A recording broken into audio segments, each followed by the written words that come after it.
Perfecto, ahora sí ya está todo solucionado. Van a disculpar una vez más, por favor, por el retraso que se tuvo. A ver, empezamos cuanto antes para ganar y recuperar el tiempo. A ver.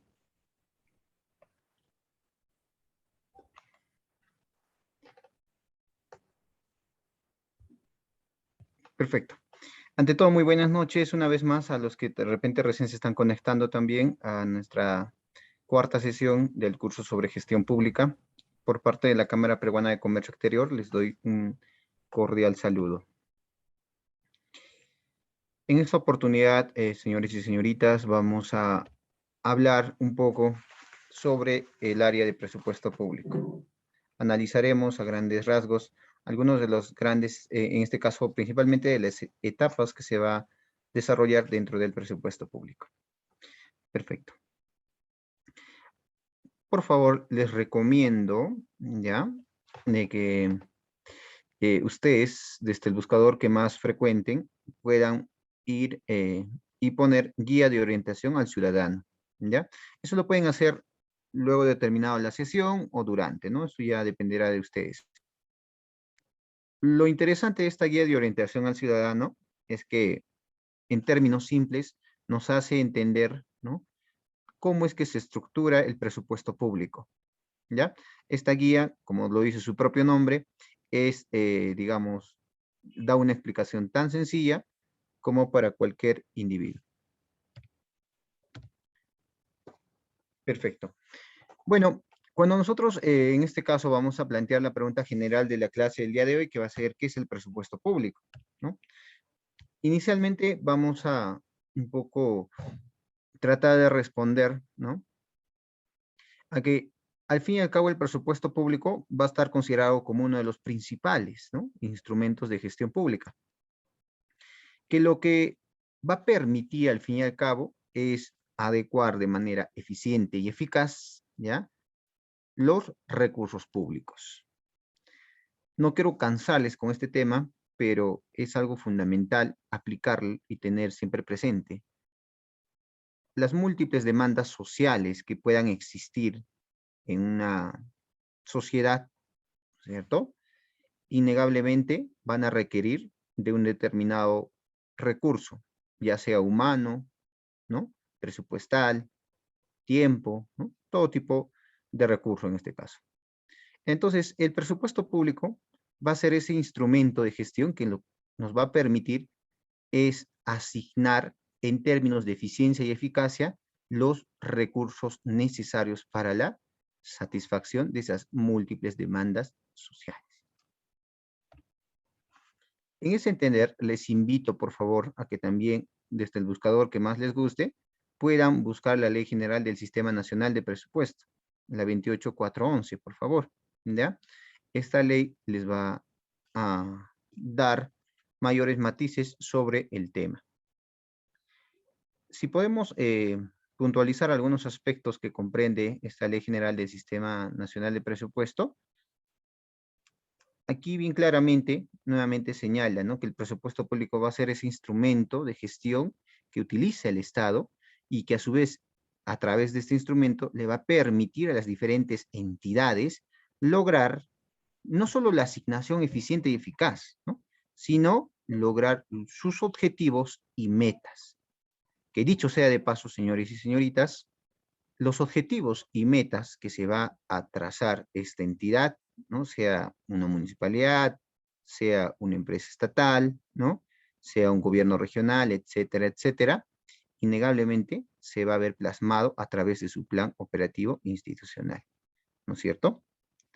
Entonces, ya vamos un poco relacionando, ¿no? La aplicación de este instrumento de gestión. El presupuesto público está vinculado con 5 elementales principios, ¿no? Que se va a tomar en cuenta dentro de la elaboración presupuestal. No hay un orden, pero vamos a empezar por la eficiencia en el uso de los recursos. ¿Por qué decimos que el presupuesto público se establece o se elabora en base al principio de la eficiencia en el uso de los recursos? Porque ya hemos señalado anteriormente, contamos con recursos limitados. Entonces, la utilización de este recurso presupuestal estrictamente va a requerir de que nosotros tengamos este criterio de tratar de que el presupuesto sea más, ¿no?, eficiente dentro de su aplicación. Otro principio que se aplica en la elaboración del presupuesto es que se debe manejar un presupuesto descentralizado. La tercera clase ya habíamos un poco hablado acerca del proceso de la descentralización, ¿verdad? Ahí abarcábamos un poco acerca de cómo es que hoy en día se desarrolla una descentralización presupuestal, porque el gobierno nacional se asigna a los gobiernos regionales una determinada cantidad. Pero digamos, ¿no?, esta tarea está a media concluida. La otra parte es que si se termina el proceso de la descentralización, lo cual va a conllevar a la regionalización, lo que se requiere es que cada región pueda tener las estrategias y tenga esta visión de poder generar su propio presupuesto, ¿no? Y así tratar, pues, de dinamizar de mejor manera, en este caso, principalmente, ¿no?, su sector privado, porque les he reiterado reiteradas veces, es a través del sector privado por donde se puede captar el tema del presupuesto público. El tercer principio para la elaboración del presupuesto es la multianualidad de los gastos. Anteriormente, no se manejaba digamos, el criterio de multianualidad, ¿no? Y cuando hablamos acerca de multianualidad, establecemos pues un panorama a mediado plazo, ¿no? Un panorama a corto plazo, ¿qué quiere decir? Para este año, ¿no? Un panorama a mediado plazo, ya abarcamos entre 2 o 3 años. Entonces, el principio de la elaboración, ¿no?, de un presupuesto tiene que tomar en cuenta una visión a mediano plazo, lo cual abarcaría un periodo mínimo de 3 años. Es decir, si nosotros, en este caso, vamos a poner el caso, ¿no?, una entidad local quiere desarrollar, ¿no?, diferentes proyectos, ¿no?, o mejoras para el tema de su cierre de brechas y demás, entonces esta la tiene que elaborar por una visión de 3 años mínimamente. Y cuando se elabora, ¿no?, este panorama de 3 años, a la par también se tiene que manejar la multianualidad de lo que se va a requerir en términos de presupuesto. ¿Ok? Perfecto. El cuarto principio que se toma en consideración para la elaboración del presupuesto está vinculado al tema de infraestructura y competitividad. ¿Y por qué? Por una sencilla razón. La clase pasada les había adelantado un poco, ¿no?, respecto al tema de InviarteP, ¿no? En conclusión, InviarteP les había comentado, lo que busca es el cierre de brechas, ¿no? Pero este cierre de brechas lo va a desarrollar en dos aspectos, ¿no? Por un lado, va a estar vinculado al tema de infraestructura, ¿no? Y por el otro lado, el cierre de brechas va a estar vinculado a calidad. Ejemplo, les había comentado, ¿no? Si existe cierta población, cierto sector, ¿ya?, que no cuenta con saneamiento básico, no tiene. Entonces, aquí va a existir una brecha, pero esta brecha va a ser en calidad o en infraestructura. ¿Qué opinan ustedes? A ver, les leo por el chat, por favor. ¿Qué creen ustedes? A ver, voy a repetir. Si existe una localidad, ¿no?, no existe saneamiento básico y la entidad quiere desarrollar saneamiento básico. Entonces, la ausencia de este saneamiento básico estaría pegado al cierre de brechas en infraestructura o apegado al cierre de brechas en calidad. A ver, y creo que ya tenemos una respuesta. A ver, a ver. Ya tenemos dos respuestas. Vivian nos dice en infraestructura, Tania también en infraestructura. Ok, perfecto. Líder nos dice en calidad, ya. A ver, un comentario más. Milton, ambos, ya, perfecto. Ya, para aclarar un poco el tema.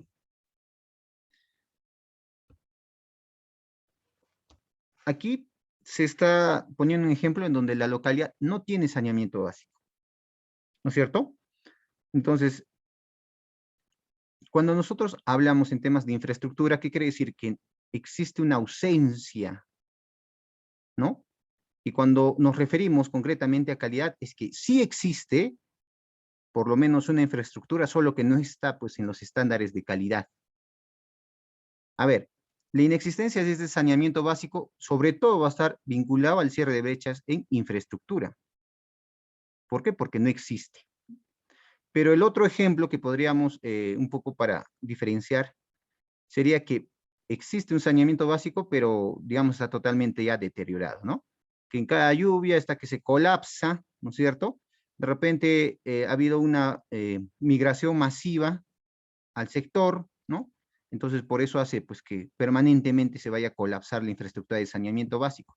Aparte de eso, de repente ya son hace 30 años que no se hace intervención en mejora ni nada por el asunto. Entonces, ahí, por ejemplo, sí existe una brecha, pero no es en infraestructura, porque ya existe la infraestructura, ¿no? De repente va a estar sobre todo apegado a una brecha en términos de calidad. Otro ejemplo, les puse el tema de un colegio, ¿no? Igual, en un colegio, si es que no existiera un colegio, lo vamos a pegar a que existe una brecha en infraestructura. Pero si existe un colegio, pero digamos, no está pues con aulas multiusos, ¿no? Aulas que tengan conexión a internet, yo qué sé, nos faltan mejoras, entonces vamos a pegarlo sobre todo a que existe una brecha, pero en términos de calidad, ¿ya? Entonces, la elaboración del presupuesto va a tomar también este criterio, ¿no? De estar vinculado a infraestructura y competitividad. Se habla de competitividad porque la calidad, ¿no? Nos va a llevar a una adecuada competitividad, ¿verdad? Perfecto. Y el último principio que se toma en consideración para la elaboración del presupuesto está vinculado, ¿no? A las reglas fiscales, ¿sí? Y sostenibilidad de las finanzas, ¿no? A ver, en términos concretos, no podemos adquirir algo si previamente no tenemos un presupuesto para pagar. Una familia, ¿no? Imagínense, no tiene ingresos fijos, ¿no? Y quiere adquirir un carro. ¿Será dable? Posiblemente, ¿no? Por el momento, por la emoción, sí, pero se sabe que no va a existir pues un recurso, ¿no? Para poder solventar la compra de un auto, quién sabe, ¿no? O si peor, ¿no? Es el caso, si lo pide a través de un préstamo, yo qué sé, ¿no? Entonces acá, primero tenemos que identificar que existe un presupuesto y luego recién poder, obviamente, soñar en adquirir algo. Entonces, a esto principalmente se le va a llamar la regla fiscal de la sostenibilidad de las finanzas en una institución. Perfecto, entonces ya conocemos un poco acerca de los principios que se toman en consideración para la elaboración de un presupuesto. A ver, continuamos.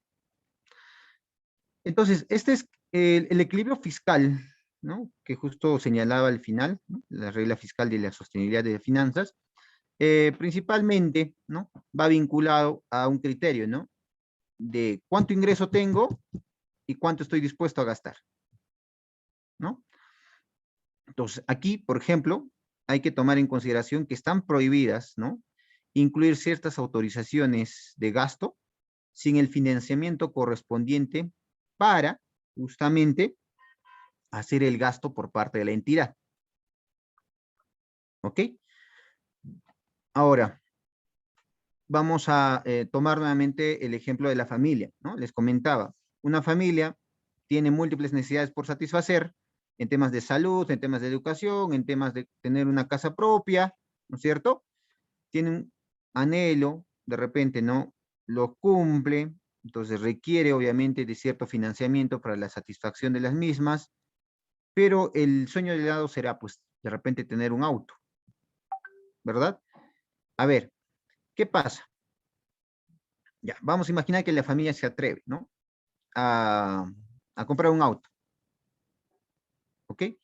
Entonces, este auto, uno, de repente la familia, la primera opción que pueda tener es pedir un préstamo, ¿no? Para pagar.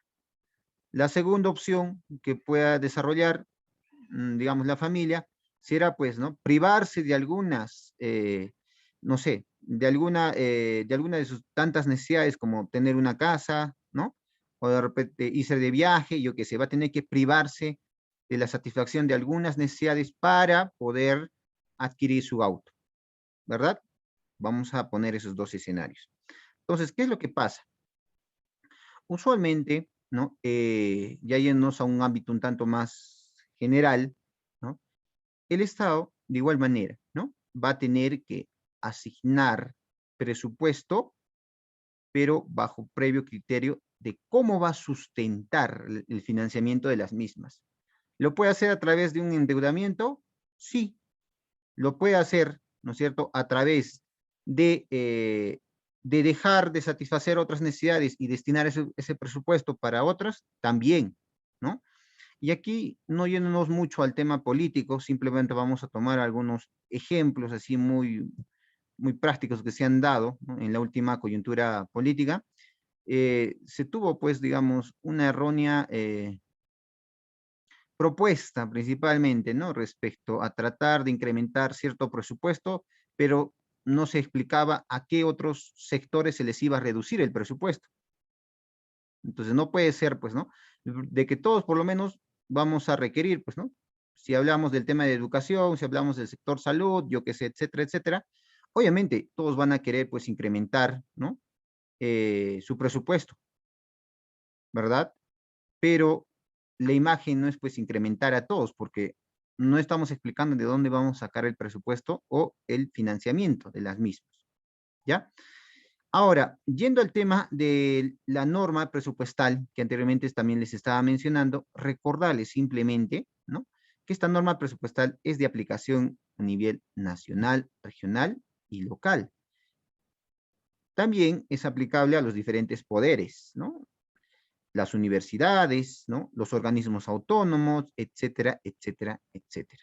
Toda aquella institución que haga uso, obviamente, del presupuesto o del recurso público. Entonces, aquí, ¿no?, por ejemplo, tenemos un pequeño resumen, ¿ya?, de cómo se capta el presupuesto público, ¿ya? Miren, por un lado tenemos diferentes fuentes de ingreso, ¿ya? Y por el otro lado tenemos la posibilidad de endeudarnos también, ¿ya? Dentro de los tipos de ingreso del gobierno general, ¿no?, está, pues, la figura del recurso ordinario, que principalmente lo vamos a vincular con los impuestos, el impuesto general a las ventas, el impuesto a la renta, etcétera, etcétera. También tenemos a los recursos determinados, que están, pues, compuestas por el canon, ¿no?, las regalías mineras, etcétera, etcétera. También tenemos los recursos directamente recaudados, que es a través, ¿no?, de las conocidas tasas, contribuciones, venta de bienes, ¿no es cierto?, tarifas de servicio de las entidades estatales, ¿no?, lo que se conoce. Por otro lado, también dentro de las fuentes de captación de ingreso que va a tener, ¿no es cierto?, están, pues, las donaciones y transferencias, ¿no?, que su propio nombre ya lo señala, ¿no? Son donaciones que van a venir fuera, ¿no?, de afuera. Ahora, si es que analizamos un poquito más la preponderancia, ¿no?, de cada fuente de ingreso que se va a aplicar, encontramos de que los recursos ordinarios, hasta hoy en día, a pesar de la coyuntura que se ha tenido, representan, pues, o juegan un rol muy importante. Es decir, del 100% del presupuesto que se tiene, el 54.4% del presupuesto viene a través de los recursos ordinarios, por ejemplo. Ojo, aquí hay que tomar en cuenta que lo usual, estamos hablando de un escenario que no, digamos, en un escenario donde no teníamos la pandemia, en un escenario en donde el sector privado a nivel nacional no ha entrado, pues, en un pare muy brusco por más de 6 o 7 meses, ¿no?, que es lo que ha pasado el año 2020, ¿no es cierto? Recién este año poco a poco ya está empezándose, ¿no?, a liberar y dejar, pues, que el sector privado funcione como anteriormente lo hacía. Entonces, en un escenario en donde no teníamos COVID, los recursos ordinarios representaban alrededor del 60-70% del presupuesto. Entonces, imagínense, es ahí donde les recalco la importancia del sector privado, ¿no? Porque es a través del sector privado la matriz principal para la recaudación, ¿ok? Ahora, los recursos determinados oscilan más o menos, ¿no? Aquí representa un 12.5% del presupuesto actual, ¿ya? Y de igual manera, los recursos directamente recaudados, estamos hablando de menos del 7%, el tema de las donaciones y transferencias, de menos del 1%, y aquí, por favor, hay que tomar mucha importancia. Ahora, imagínense, ¿no? Si es que los recursos ordinarios que antes, vamos a poner el caso, representaban el 70%, vamos a poner un ejemplo, ¿ya? El tema del endeudamiento, que es otra forma de financiar, ¿cierto? Representaba pues alrededor de el 10 o 12% antes del COVID. Lo que pasó es como hemos tenido poca captación, ¿no?, de ingresos, pero hemos ampliado las necesidades y las demandas sociales en el tema de salud, educación, por el tema del COVID. Entonces, el gobierno, ¿qué hizo? Tuvo que endeudarse. ¿Para qué? Para poder cubrir las necesidades básicas, y no solo eso, sino asignarle mayor presupuesto a estas nuevas necesidades que estaba suscitándose por el tema del COVID. Entonces, el gobierno tuvo que endeudarse. ¿Qué hizo? Dio pues la venta de los bonos soberanos, ¿no? Lo que usualmente representaba el 12, 10% del presupuesto, hoy en día representa el 26% del presupuesto. Retomando el ejemplo de la familia, ¿no? Es como si la familia quiere adquirir un carro, ¿no? Entonces, vamos a imaginar, ¿no? De que tanto el padre como la madre trabaja, vamos a decir que el padre tiene una empresa, le estaba yendo súper bien en el sector turismo, y la madre, bueno, laboraba en una institución, ¿no? Entonces, evaluaron la posibilidad y dijeron, perfecto, compremos el carro. Imaginemos que viene COVID, lastimosamente, la empresa del padre, ¿no?, empieza pues a reducir sus ingresos, tanto así que le ajustan al punto de cerrar la empresa. Pero ya hay una deuda, ya hay una necesidad que satisfacer, ¿no?, que previamente se ha dado por la compra del auto. Entonces, ¿la familia qué puede hacer? Bien, ¿no? Buscar otro trabajo, pero si es que no hay otro trabajo, entonces la familia pues va a tener que prestarse, ya sea de algún familiar, ¿no?, o de alguna entidad. ¿Para qué? Para tratar de cubrir esa nueva necesidad que se estaba dando. Entonces, de igual manera, se desarrolla en el ámbito macro. Aquí también, dentro del análisis del presupuesto 2021, y muchos dirán, profesor, ¿por qué no evaluamos el año 2022? Porque aún no tenemos un presupuesto para el año 2022, ¿no es cierto? Recordemos que en este caso, toda la actividad económica, toda la recaudación que nosotros generemos este año, 2021, va a servir para poder asignar un presupuesto el año 2022, ¿cierto? Es algo lógico. Entonces, aquí también vemos a nivel del porcentaje del PBI, ¿sí?, el grado de representación frente al PBI, de las fuentes de financiamiento. ¿Ya? Ahí está. Aquí por el otro lado también, ¿no? A través de una imagen podemos observar de que si bien es cierto, los recursos ordinarios aún juegan un rol muy importante, pero digamos se ha reducido bastante, ¿no? Y aquí pues el tema de la captación de recursos por operaciones oficiales de crédito ligados al tema de endeudamiento ha crecido, ¿verdad? A un 26%. El año 2020, ¿no es cierto? Ese presupuesto sí podemos analizar porque ya se ha ejecutado.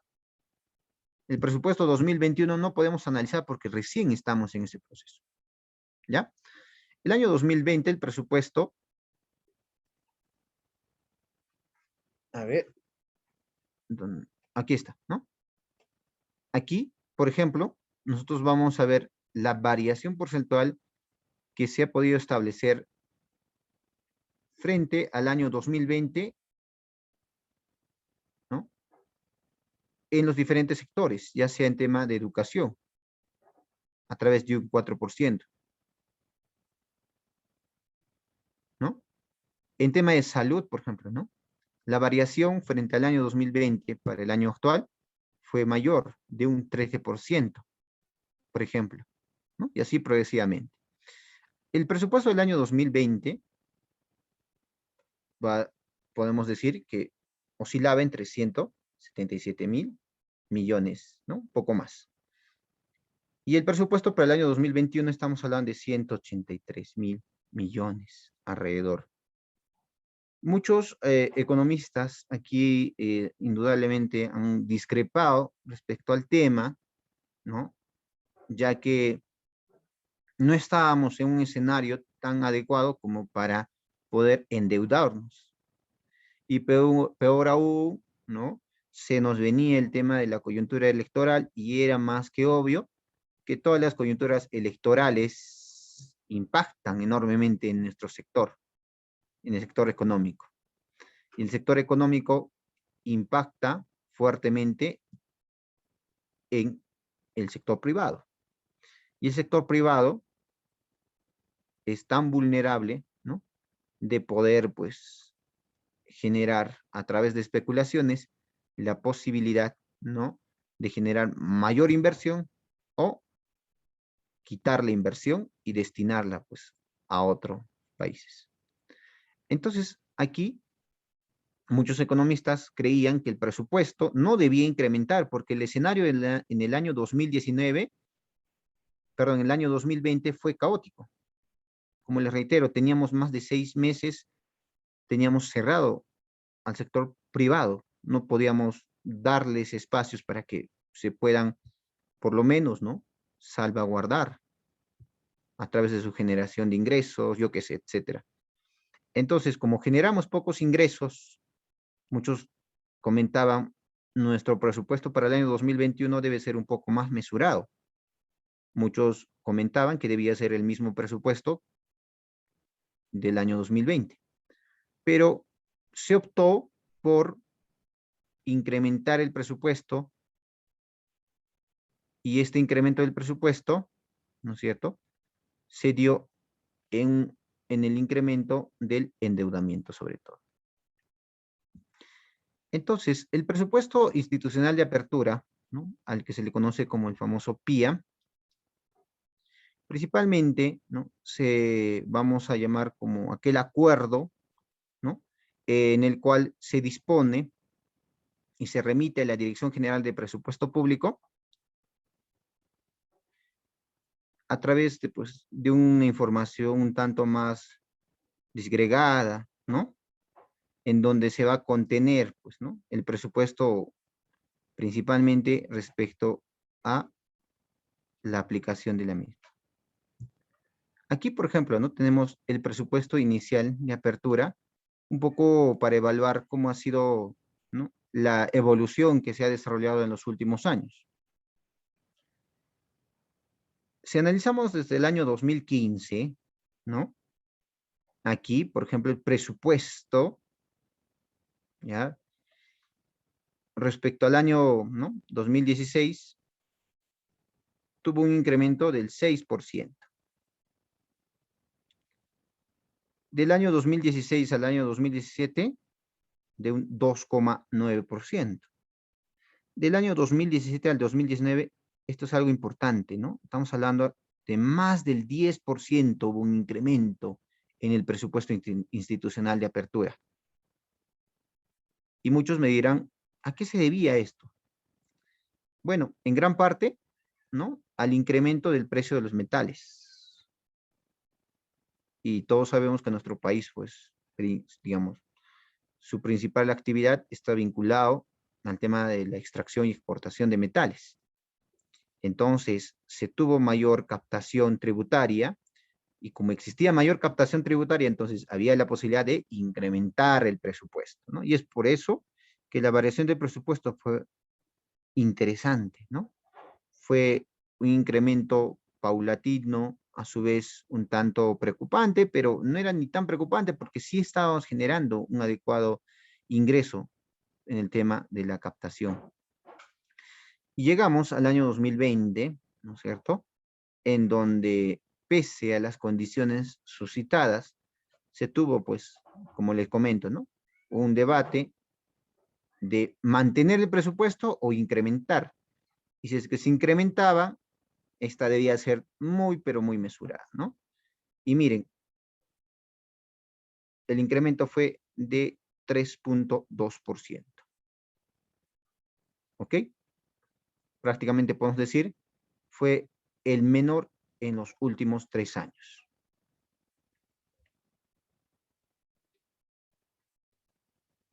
Ahora, por el otro lado, ¿no?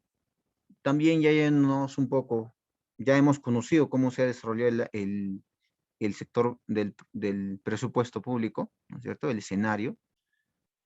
Pero ahora nos vamos a ir un poco a analizar respecto a los diferentes planes. En una entidad, si hablamos acerca del Plan Estratégico Institucional, o el conocido PI, recordemos que el PI se elabora a través del criterio de la multianualidad. Es decir, hablamos de un periodo de 3 años. Mientras que el POI, este es de aplicación anual. Es decir, se elabora para cada año. Aquí, por ejemplo, tenemos una pequeña imagen, ¿no? Que nos muestra principalmente que el primer año, ¿ya? Se ha tenido que elaborar el PI con el objetivo de poder establecer un plan estratégico institucional para los próximos 3 años. Hablamos para el año 2016, 2017 y 2018. Mientras que el POI, como se estaba comentando, se va a tener que elaborar periódicamente, ¿no? De manera anual.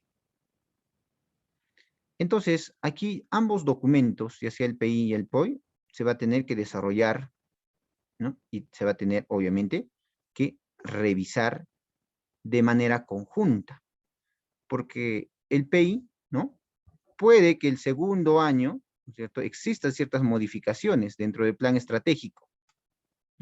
Entonces, ese levantamiento de observaciones que se va a desarrollar, ¿no? Está pues presto a poder modificarse. No es que el PI pues se ha elaborado para los últimos, ¿no? Para los próximos 3 años tal cual y se va a aplicar tal cual está dado. No. Se puede modificar, pero bajo previa justificación.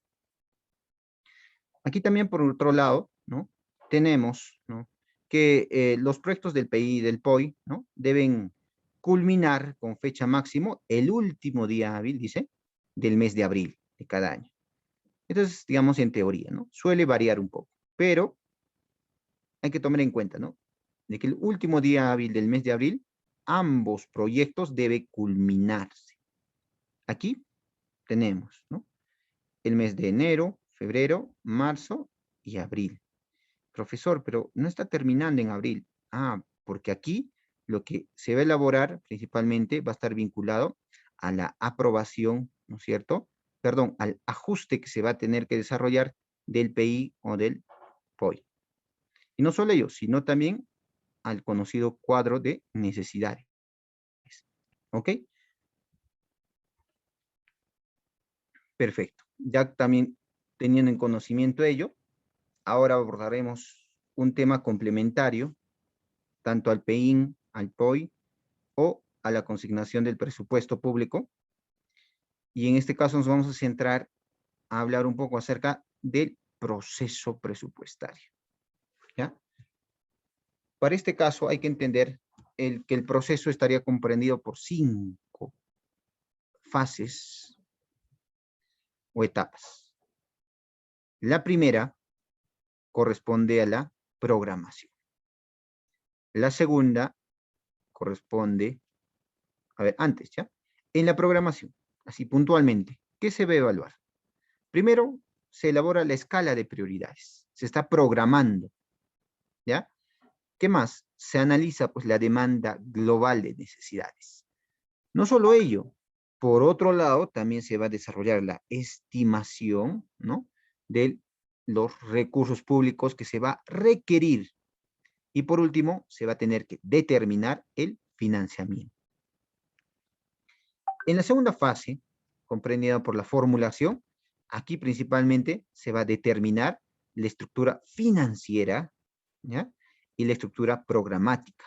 Recordemos, el tema de la multianualidad hoy en día es de aplicación general, ¿ya? La tercera etapa está comprendida por la aprobación. La cuarta corresponde a la ejecución. Aquí principalmente se perciben, ¿no es cierto?, los ingresos, y lo que se va a buscar es atender y ejecutar, pues, las obligaciones, ¿no?, que previamente, tanto en la programación, se han podido determinar. En la etapa de la evaluación dentro del proceso, pues, dentro del proceso presupuestario, principalmente está vinculado a la elaboración, pues, ¿no?, del plan operativo institucional de manera trimestral, no solo ello, sino también a la elaboración, evaluación, perdón, semestral y anual del presupuesto institucional. A ver, vamos a correr un poquito, si no el tiempo nos va a ganar, ¿ya? El proceso presupuestario, entonces, ¿no?, comprende la programación, seguido también por la formulación, ¿ya? Se va a desarrollar en este primer año, ¿no? En el mismo también se va a desarrollar la aprobación.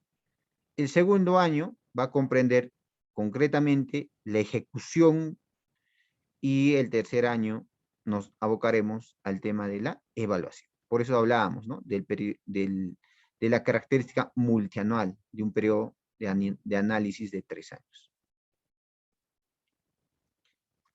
Aquí, por favor, este tema no voy a adentrarme un poco a analizar. ¿Por qué? Porque más que nada es un tema informativo, ¿ya? Ese es el principal objetivo de la información.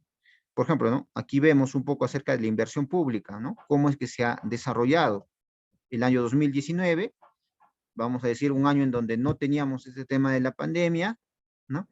Y el año 2020, cómo se ha dado respuesta, ¿ya? Aquí la inversión pública, por ejemplo, ha caído. ¿Por qué? Porque gran parte de las instituciones, ¿no?, locales, sobre todo, no han podido, pues, ¿no?, prever. Obviamente nadie ha previsto la magnitud que iba a tener el tema de la pandemia. Entonces, respecto, ¿no?, al avance de su presupuesto, ha sido, pues, muy, pero muy poco. Por otro lado, también, por favor, ¿no?, se les ha añadido un poco la información para que ustedes puedan revisar y analizar un poco acerca de los actores del sistema presupuestario, ¿ya? Está comprendido, son 5, por favor, ¿no?, los actores que van a intervenir dentro del sistema presupuestario. Primero tenemos, ¿no?, a la Dirección General de Presupuesto Público. Recordemos, la dirección va a ser, pues, ¿no?, esta autoridad técnica, normativa, que va a poder, pues, ¿no?, dotarnos de materia presupuestaria para que las diferentes instituciones puedan tener un criterio para programar, dirigir, coordinar, controlar y evaluar todo el proceso presupuestario, ¿ya? Entonces, la Dirección General de Presupuesto Público va a ser esta autoridad técnica normativa en toda materia presupuestaria. Ahora, el titular del pliego, que es otro de los actores que intervienen en el sistema presupuestario, principalmente, ¿no?, va a estar, pues, involucrado, ¿no es cierto?, por el alcalde, vamos a llamar a un nivel local, o el gobernador regional en un gobierno regional, ¿no es cierto? Va a ser esa figura quien innegablemente va a tener primero que aprobar el PIA, desarrollar las modificaciones, establecer la misma, ¿no?, la escala de prioridades que se tenga que desarrollar de los objetivos institucionales, etcétera. El tercer actor dentro del sistema presupuestario está vinculado a la Oficina de Presupuesto, ¿no?, de Peligro, quien al fin y al cabo, ¿no?, va a ser la instancia técnica del pliego, ¿no es cierto?, que lo que busca principalmente va a ser conducir el proceso presupuestario, ¿ya? El cuarto actor dentro del sistema presupuestario tenemos a la unidad ejecutora, ¿no? Va a ser, pues, la institución, ¿no? La instancia operativa, eh, ya sea a través, ¿no? De las diferentes interacciones que esta unidad ejecutora va a tener con los rectores, ¿no? De la administración financiera, como es el área de tesorería, contabilidad, ¿no? Inversión pública, recursos, ¿no? Presupuestos, etcétera. El último actor que va a intervenir dentro del sistema presupuestario está comprendida por el responsable de la meta, que al fin y al cabo lo que va a buscar va a ser, pues, ¿no? El de proponer las actividades o las tareas, ¿no? Que están comprendidas en el POI, así como el tema de la programación del gasto. Eso se va a desarrollar en la primera fase de la programación y formulación. En la fase de la ejecución se va a encargar, ¿no? De ejecutar el plan, ¿no? Luego, en la fase de la evaluación, de igual manera, lo que buscará va a ser mantener, ¿no? Actualizado las tareas del plan e informar sobre todo el avance de las metas físicas y, por otro lado, de los logros, ¿no? En los plazos previamente establecidos. Entonces, acá, por favor, son 5 los actores que van a intervenir dentro del sistema presupuestario. Hay que tener en cuenta ello, por favor. Ahora, en el tema de las etapas, ¿no? Que estábamos revisando, eh, algo importante, por favor, va a ser que en la fase de la ejecución, ¿ya? Esta se va a subdividir en dos, vamos a llamarlo así. La primera está comprendida por los actos preparatorios. ¿Para qué? Para la ejecución, ¿ya? Y a esta etapa previa, ¿no? Donde se va a tener que preparar, ¿no? Se le vaya principalmente encontramos a la certificación del gasto, ¿no? Cuando hablamos acerca de la certificación, principalmente va a ser este acto administrativo de garantizar, ¿ya? Entonces, antes de ejecutar, vamos a tener que certificar. Y cuando certificamos es que estamos diciendo, señor, sí existe una garantía, sí existe el dinero para poder ejecutar. ¿Ya? Ahí nuevamente encontramos el principio, ¿no? Del equilibrio fiscal, ¿no es cierto? Entonces, es a través de la certificación que vamos a garantizar la existencia, ¿no? Del presupuesto disponible.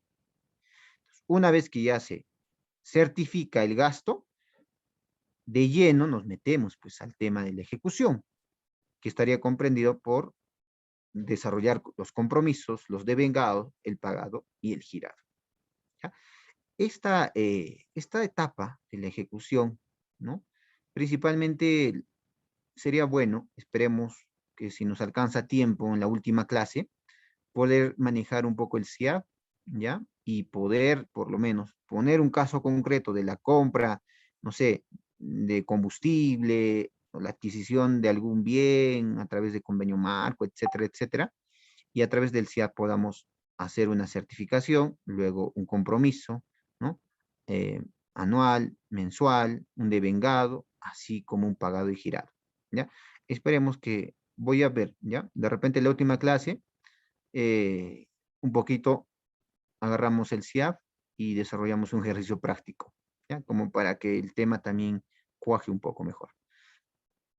Ahora, hablando acerca del CIAF, ¿no? Este sistema integrado de administración pública, perdón, de administración financiera, va a ser pues una herramienta importante, ¿no? Porque no solo yo, sino bien claro acá detalla, nos explica que es de uso obligatorio, porque a través del CIAF es donde nosotros vamos pues, a vincular y articular, ¿no? Lo concerniente a un gobierno, ¿no es cierto?